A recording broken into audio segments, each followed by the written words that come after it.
Never once in my entire life have I wanted to become an anime character so badly. Actually, I don't need to, because in a lot of ways, I am Takina, and not only do I see a lot of myself in her, I see a lot of similarities between Chisato and my older brother, and I'll spend the next several minutes talking about it. Warning, this video has some serious spoilers, so kindly exit the video if you're not into the idea of already knowing what happens in this wonderful gem of an anime. Anyway, without further ado, let's dive in. So to give you a brief synopsis, Lycoris Recoil is about two girls, Chisato and Takina, with complementary personalities, on the same mission to get rid of the bad guys in society with their guns. Chisato is laid back, happy-go-lucky, and oftentimes lets her gut feeling drive her actions. In fact, she is sort of a shoot first, ask questions later kind of person, which is literally okay because of the kinds of bullets she uses, but we'll get to that soon. Most importantly, she is close to everyone, and by everyone, I mean everyone. Even when tackling enemies, she sometimes needs to literally get up close and personal for her rubber bullets to have any effect, because apparently rubber bullets are not the most accurate or lethal things on this earth. No, but seriously, I think this is a wonderful touch to her personality of being close to people, which will become important later. Now, we've talked about cheery Chisato, so let's go on to terrifying Takina. Terrifying because she was basically a killing machine who had little to no idea on how to live a normal life, which explains why 1. She asked what she should wear for private clothes to Mika, and 2. Why she wore boxers instead of the, conventional ladies wear. The latter of which understandably causes Chisato to bolt into the changing room and lift Takina's skirt in sheer curiosity. And while it was a bit hard watching this scene in the train with guys peering at my screen, I actually loved Takina's stone-faced look at what Chisato was doing to her. And what I love even more is how much she changed as her relationship with Chisato deepened, which we'll get to later. The icing on the cake, or pancake, literally, is her idea of a dessert that looks awfully like what happens after munching on this monstrosity. Wonderful picture, eh? No, but seriously, what gave her the impression that this was a good idea? Anyway, you get the point. She had as much of an idea of what makes people tick as a dense shonen protagonist. Not only that, but she used to put a slight distance between her and the people around her, Chisato in particular. Now, in her defense, she didn't do that because she hated being around people, but because she didn't know how to connect with people, which will become important later. Anyway, as opposed to Chisato's usage of rubber bullets, Takina's usage of conventional lead bullets that allow her to shoot from a distance is a nice addition to her personality, at least in my opinion. Damn, for a brief synopsis, that was pretty long, eh?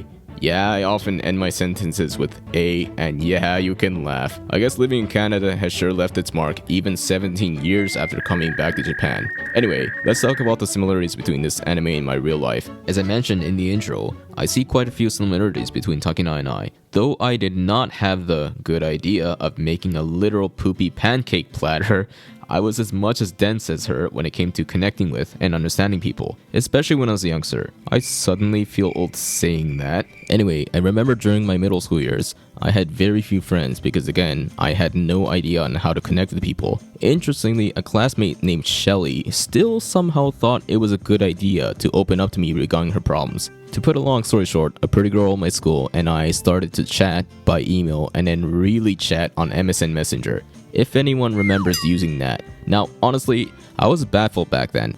Kind of like the feeling you get when someone makes the decision to do their business in a urinal stand right next to you when there are 4 open stalls to choose from. I mean, seriously, who even does that? You get the idea. I wasn't quite sure why Shelly chose me over everyone else, and I still am not sure. Though I do know that it wasn't because of my charm. In fact, kind of like Takina's stone-faced reaction to what Chisato did to her, I used to really not show my emotions, which didn't really help when it came to making friends. And to add to my robotic personality, the concept of obedience rudely made itself home in my head. Kinda like that one friend who doesn't leave after a party and starts mooching off of your stuff. And had I continued down the path I was going, I would be as robotic and friendless as, say, Mark Zuckerberg and his smoked meats. Thankfully, my brother's rebellion changed me for the better, which will become important in my second video, but in this one, I'll go over another way he impacted me. But before we go on to that, let's take a look at the anime for a second. I absolutely love how Chisato's human-like personality starts to gradually rub off onto Takina, and how she went from being a robot who couldn't care less when Chisato lifted her skirt, to more of a human being when her face went as red as a fire hydrant when Mizuki did the same thing to her later. Though I did watch the latter scene in the train and thought, oh crap, here we go again. It's small details like this that I love, and kind of similarly, my brother's ability to connect with other people rubbed off onto me. Though I kinda took a different route, or in the words of a certain Team 4-star character and Frank Sinatra, I did it my way. See, while I began to sympathize with people more and more, I still kept my distance from my friends, something that I still do to this day. Interestingly, people tend to gravitate towards you when you sincerely listen to and understand them, and what is even more interesting is that I would still choose to keep people at a distance and not talk about myself. Wait, how does that make sense? Simply put, I love listening to other people, but I absolutely hate talking about myself. The only exception being when I share about my life to make the person I'm talking to feel safe about opening up. And of course, YouTube. Weird, eh? Anyway, enough about me. Let's talk about Chisato and my older brother. Like her, my brother is basically a shoot first, ask questions later type of person. Or if we're talking English language arts, he acts impetuously. You hear that? It's probably my middle school ELE teacher clapping. No, not that kind of clapping. That's better. Anyway, as Chisato mentioned in the anime, her impetuous actions often, not surprisingly, led her to some rather precarious situations. The same can be said about my brother. Truth be told, he has trouble managing his finances by buying things without really thinking on the ramifications. Kind of like that one person who goes into debt to get the latest tech to impress complete strangers. Which is sorta sad if you think about it, but I digress. Now, let's look at his personality. Like Chisato, he is happy-go-lucky, cheerful, and close to other people. And to add on top of that, he's easy to talk to.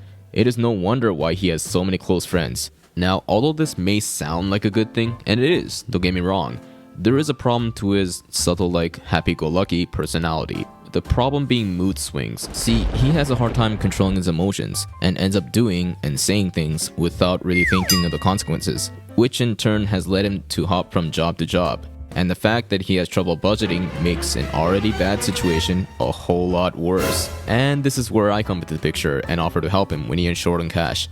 Okay, fine, I don't offer to help him, he asks me for help. But I still agree to helping him, so that counts for something, right? Anyway, this was rather risky considering my previous financial status. See, I used to work part-time as a sales accountant, but all that changed one day when my contract changed and I started working full-time.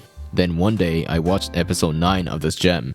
As I mentioned earlier, there are spoilers and what I'm about to say is gonna be a huge one. So, just saying. Anyway, to make a long story short, Chisato had her life shortened when she had her artificial heart tampered with. Meanwhile, Takina had her previously hell-bent wish to go back to the DA fulfilled. In a way, Takina's life was starting, while Chisato's was coming towards an end. When I saw this, it was as if a freight train had hit me. I was Takina. I had my wish of working full-time fulfilled, but my brother on the other hand, whose financial precarity was worsening, was running out of time.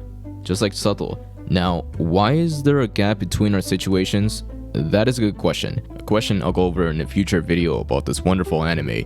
But before that, I'd like to go over another anime because I realized the detriment of spending too much time at the office or bettering myself. So stay tuned for the video I'll do on the anime Otaku Elf. Anyway, that is it for this video. If you enjoyed it, consider dropping a like. If you hated it, a thumbs down. If you want to see my next video, consider subscribing. Thanks for watching until the end, and I'll see you next time.